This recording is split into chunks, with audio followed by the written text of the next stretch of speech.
Okay, so when we get the whole thing covered like this, then you take your clear acetate paper, like this, and cup it in your hand like this, thumb and your fingers inside like this, and then just remove some of the excess icing. Just go all the way around it.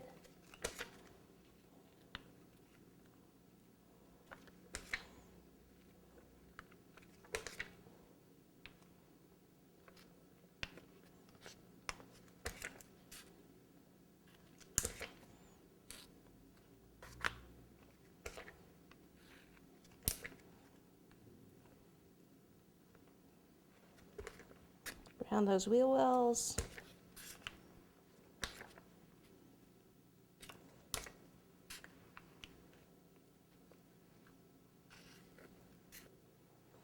Okay, so about this point, let me just fill in this area where there's a little bit of a gap.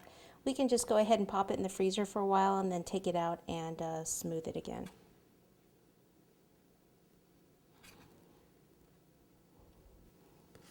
Okay, so what I'm going to do is just kind of fill in. It's been in the freezer for at least an hour actually. So I just kind of fill in some of those holes. Sometimes I take the scraper like this in the areas that are a little bit straighter and just kind of go over it a little like that. Any of the more curved areas, I take the acetate and just kind of go around like that.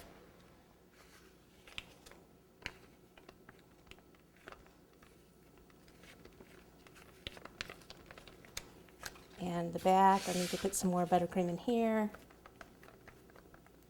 And it fills in all those little holes.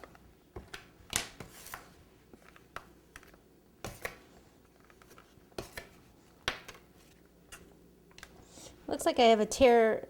Yep. You know how I can tell I have a tear in this? See those lines that are there? That means I have a tear in my plastic right there. That's how you can tell. So just turn it to the other side.